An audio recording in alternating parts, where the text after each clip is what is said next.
definition, it says any vegetation fire that occurs outside of a city or town, right? And I think that's the issue which, in legal terms, I have some concerns, because one of the aspects of the danger of wildland fires is what we refer to as the wildland-urban interface.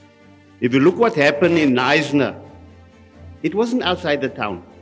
The town had to be evacuated, So Veld and Forest Fire Act is not something simply outside of the town. What you heard many of the community members talking about fires that start there but come into our houses.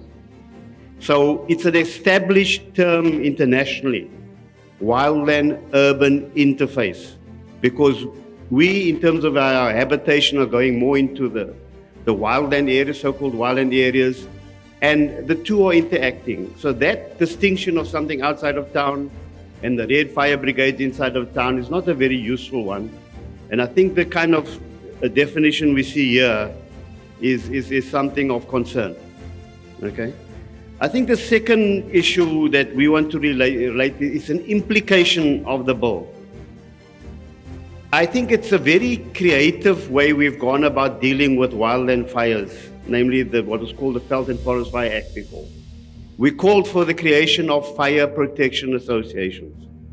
Now, I can imagine if you take the South African landscape, both political and geography, if you are expecting people to associate locally as voluntary associations, FPAs, we can anticipate a lot of challenges.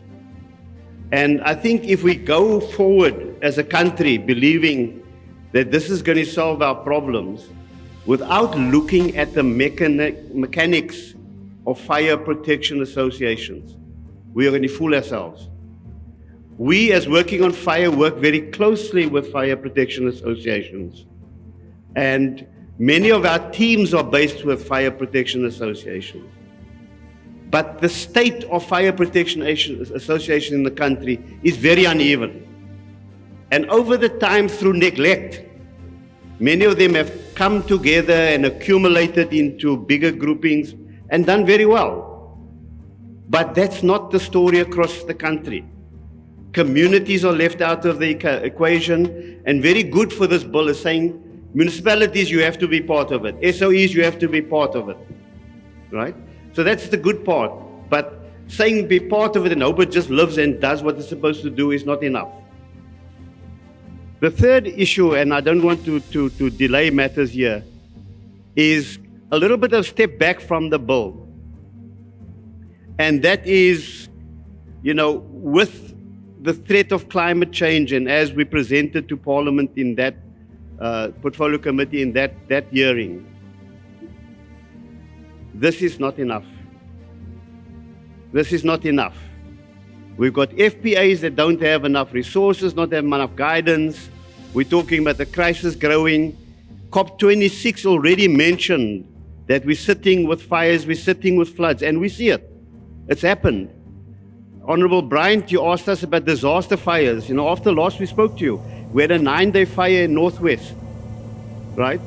Which, what we call a disaster fire is multiple days, lots of damage, and we had to be called in at the last minute to bring in helicopters and aerial resources to do it. The government doesn't have any aerial resources. It's a private company. Now, here's the irony. Right now, as I'm talking here, our company, Kishugu, is bidding to provide aerial resources to the European Union. Why?